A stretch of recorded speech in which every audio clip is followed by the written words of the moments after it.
पढ़ेंगे चैप्टर 3 सरल रेखा में गति।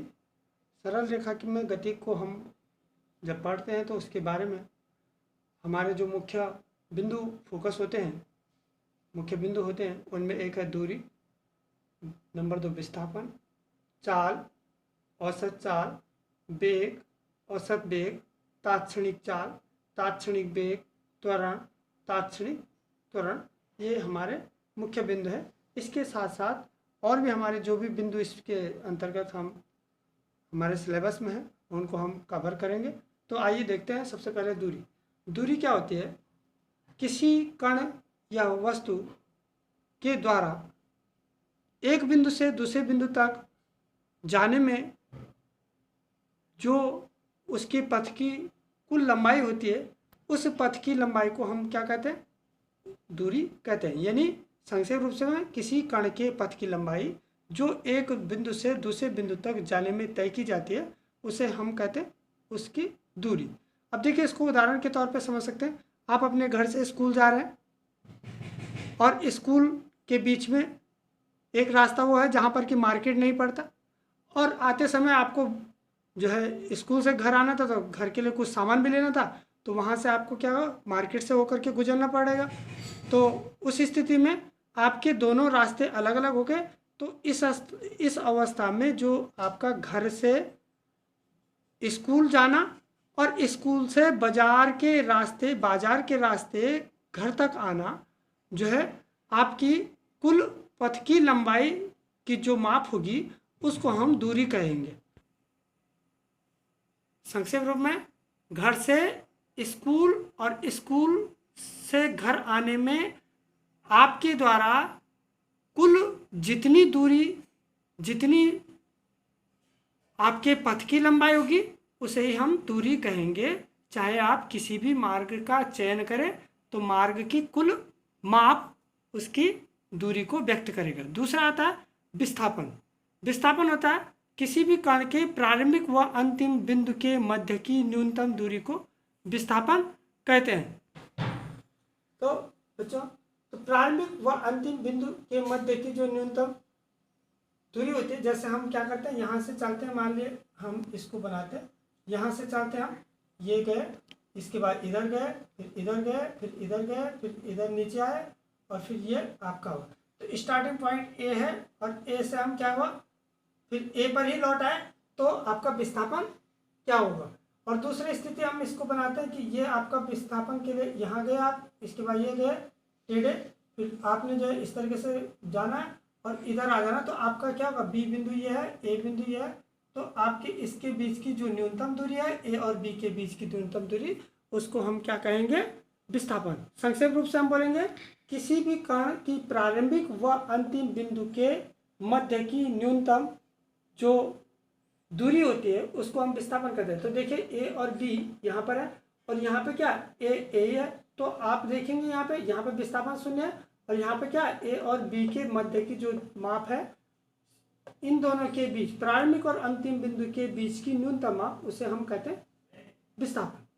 ठीक है, तो इस तरीके से आप समझ सकते हैं कि आप घर से स्कूल गए और स्कूल से घर आए, तो उस स्थिति में आपका विस्थापन 0 होगा, क्योंकि आप घर पर थे और घर पर ही हैं। प्रारंभिक बिंदु आपका घर था और अंतिम बिंदु भी आपका घर है, तो आपका विस्थापन 0 होगा।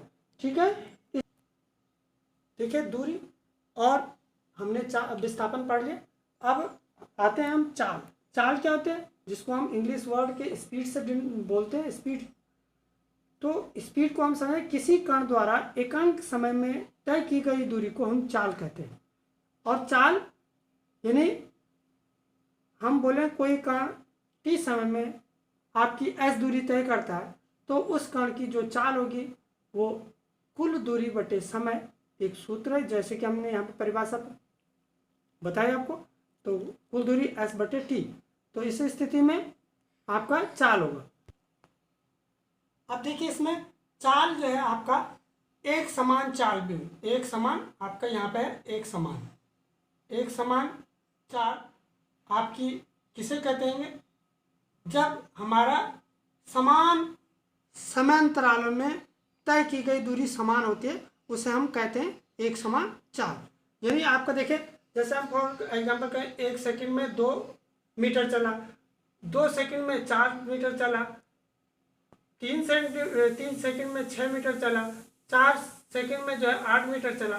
तो आप इसको अगर डिवाइड करेंगे प्रत्येक स्थिति में क्या आएगा आपका 2, क्या आएगा प्रत्येक स्थिति में 2। तो 2 इसका कहने का मतलब है कि यहाँ पर आपका चाल क्या है, एक समान हो गई।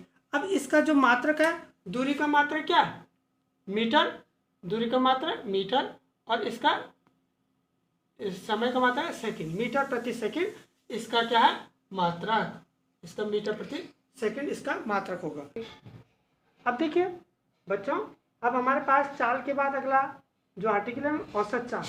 औसत चाल किसे कहते हैं? यदि कोई कण अलग अलग समय में या अलग अलग समांतरालों में अलग अलग दूरी तय करे, तो तब हम जो चाल मेजर करेंगे, चाल निकालेंगे, प्राप्त करेंगे, या तो उस चाल को कहते हैं औसत चाल।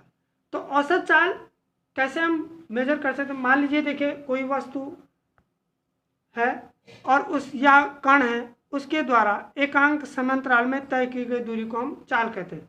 हमारा कण t1 समय में, t2 समय में, t3 समय में अलग अलग समय, जैसे हम कहते हैं कि एक स्टेशन से दूसरे स्टेशन पर जाने में, यहाँ से यहाँ, यहाँ से यहाँ, यहाँ से यहाँ, अलग अलग स्टेशनों में जाने में अलग अलग समय लगता है। तो उस अवस्था में मान लीजिए यहाँ से यहाँ तक t1 समय, इसकी दूरी कम है, s1 है। इससे यह यहाँ से यहाँ तक की दूरी t2 टाइम में ये s2 है। इसी प्रकार t3 टाइम में आपका s3 है। इसी प्रकार से आपका जो है हम इसको लिखें कि हमारा एक स्टेशन यहाँ है, दूसरा स्टेशन यहाँ, तो अलग अलग समय था t1 टाइम में, t2 टाइम में। देखिए ये सिर्फ ये जो समय है इनके मध्य का है, समांतराल इसलिए का।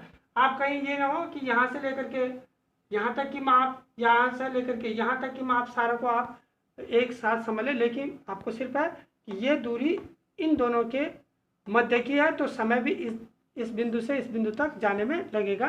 तो इस प्रकार से t1 समय में आपका s1 दूरी, t2 समय में s2 दूरी, और t3 समय में s3। इसी प्रकार से आपका tn, क्योंकि आप लंबी दूरी तय कर रहे हैं तो समय अलग होगा, tn में sn तय हो, तो उस अवस्था में आपका औसत चाल क्या होगी, परिवर्ती चाल होगी। क्या होगी? परिवर्ती चाल। तो हम इसे क्या कह सकते हैं, दूसरी परिवर्ती चाल। और परिवर्ती चाल को हम दूसरे रूप से बोल सकते हैं, जब चाल परिवर्ती होती है तो उस अवस्था में क्या होता है, उस अवस्था में चाल को कहेंगे हम औसत चाल। तो औसत चाल बाबा कुल दूरी बटे कुल समय, यानी s1 plus s2 plus s3 सारों को जोड़ देंगे और समय को भी जोड़ देंगे, इसके बीच t1 t2 t3 t4 इस प्रकार से हम जोड़ देंगे, तो आपका टोटल वैल्यू हो गया कि ये s बटे t, ये इस तरीके से आपका। और इसका मात्रा भी जो है क्या होता है, मीटर प्रति सेकंड होता है। तो दो स्थितियाँ, एक चाल होती है, तो चाल सामान्य तौर पर होता है जब एक समान गति होती है, एक समान गति भी गति होगी तो चाल उसके एक समान होगा। अगर परिवर्ती गति होगी या परिवर्ती चाल होगी तो उसे हम कहेंगे औसत चाल। तो आप इसको देखें, समझें, फिर हम दूसरे आर्टिकल में आपको बताते हैं इसके आगे। Thank you.